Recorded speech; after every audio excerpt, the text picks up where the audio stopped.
ಎಲ್ಲಾ ಗುರು ಹಿರಿಯರಿಗೂ ವಂದನೆಗಳು. ನನ್ನ ಹೆಸರು ಶ್ರಾವಣಿ. ನಾನು ಜೆಸಿಸ್ ಆಂಗ್ಲ ಮಾಧ್ಯಮ ಶಾಲೆ ಕಾರ್ಕಳ ಇಲ್ಲಿ 8ನೇ ತರಗತಿಯಲ್ಲಿ ಓದುತ್ತಿದ್ದೇನೆ. ನಾನು ಇವತ್ತು ಸಿರಿತನಕ್ಕಿಂತಲೂ ಗೆಳೆತನವೇ ಮೇಲು ಎಂಬ ಕಥೆಯನ್ನು ಹೇಳಲಿದ್ದೇನೆ. ತುಂಬಾ ಹಿಂದೆ ಶಿಕ್ಷಣವನ್ನು ಆಶ್ರಮಗಳಲ್ಲಿ ನೀಡಲಾಗುತ್ತಿತ್ತು. ಈಗಿನಂತೆ ಶಾಲಾ ಕಾಲೇಜುಗಳು ಇರಲಿಲ್ಲ. ಇಂತಹ ಆಶ್ರಮಗಳಲ್ಲಿ 100 ಮಂದಿ ವಿದ್ಯಾರ್ಥಿನಿಗಳು ಕಲಿಯುತ್ತಿದ್ದರು.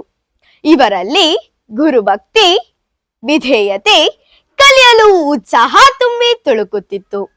ಇಂತಹ ಗುರುಕುಲಾಶ್ರಮದಲ್ಲಿ ಕೃಷ್ಣ ಹಾಗೂ ಕುಚೇಲರೆಂಬ ಗೆಳೆಯರಿದ್ದರು.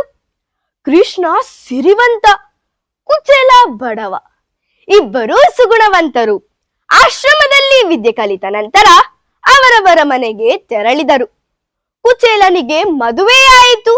ಮನೆ ತುಂಬಾ ಮಕ್ಕಳು, ಕಡು ಬಡತನ. ಆಗ ಆತನ ಹೆಂಡತಿ, ನಿಮ್ಮ ಗೆಳೆಯ ಕೃಷ್ಣ ಸಿರಿವಂತನೆಂದು ಹೇಳುತ್ತೀರಿ, ಆದರೆ ಅವರ ಸಹಾಯ ಪಡೆದು ನಮ್ಮ ಈ ಬಡತನವನ್ನು ನೀಗಿಸಿಕೊಳ್ಳಲು ಸಾಧ್ಯವಿಲ್ಲವೇ ಎಂದಳು. ಕುಚೇಲನಿಗೆ ತನ್ನ ಹೆಂಡತಿಯ ಮಾತು ಹಿತವೆನಿಸಲಿಲ್ಲ. ನನ್ನ ಈ ದರಿದ್ರ ಸ್ಥಿತಿಯಲ್ಲಿ ನಾನೇಗೆ ಕೃಷ್ಣನನ್ನು ಕಾಣುವುದು? ಗೆಳೆಯನ ಮುಂದೆ ಹೀಗೆ ದೀನತೆಯಿಂದ ಕೈಯೊಡ್ಡಿ ನಿಲ್ಲುವುದು ಎಂದು ಯೋಚಿಸಿದನು.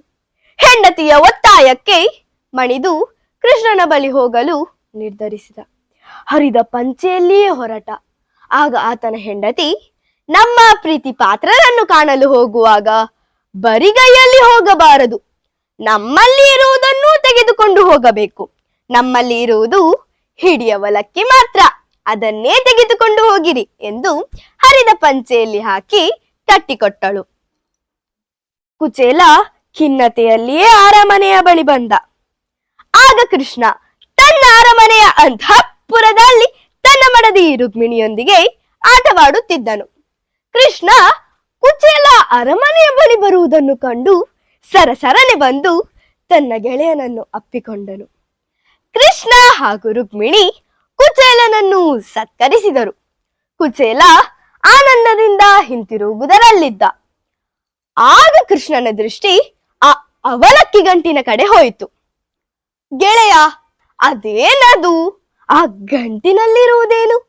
ನನ್ನ ಅತ್ತಿಗೆ ನನಗಾಗಿ ಏನನ್ನೋ ಕಳುಹಿಸಿಕೊಟ್ಟಿರುವಂತಿದೆ ಎನ್ನುತ್ತಾ ತಾನೇ ಆ ಗಂಟನ್ನು ಬಿಚ್ಚಿ, ಆಹಾ, ಎಷ್ಟೊಂದು ರುಚಿಯಾಗಿದೆ ಎನ್ನುತ್ತಾ ಎಳೆಯ ಮಗು ಚುರುಮುರಿ ತಿನ್ನುವಂತೆ ತಿಂದನು. ರುಕ್ಮಿಣಿಯೂ ತಿಂದು ಖುಷಿಪಟ್ಟಳು. ಗೆಳೆಯನ ಸತ್ಕಾರದಿಂದ ಮೈಮರೆತ ಕುಚೇಲ ತಾನು ಬಂದ ಉದ್ದೇಶವನ್ನೇ ಮರೆತು ಬಿಟ್ಟ. ಕುಚೇಲ ಕೃಷ್ಣ ಹಾಗೂ ರುಕ್ಮಿಣಿಗೆ ಬೀಳ್ಕೊಂಡು ತನ್ನ ಊರಿಗೆ ಹೊರಟ. ಆಗಾಗಲೇ ಕೃಷ್ಣನಿಗೆ ತನ್ನ ಗೆಳೆಯ ಬಂದು ಹೋದ ಉದ್ದೇಶ ತಿಳಿದಿತ್ತು. ಕುಚೇಲ ಊರಿಗೆ ತಲುಪುವಷ್ಟರಲ್ಲಿ ಕೃಷ್ಣ ತನ್ನ ಗೆಳೆಯನ ಕುಟುಂಬದ ಸಂಕಷ್ಟಗಳನ್ನೆಲ್ಲ ಪರಿಹರಿಸಿದ. ಕುಚೇಲ ಮನೆಗೆ ತಲುಪುವಾಗ ಹೆಂಡತಿ ಮಕ್ಕಳು ಖುಷಿಯಿಂದ ಇರುವುದನ್ನು ನೋಡಿ ಆಶ್ಚರ್ಯವಾಯಿತು.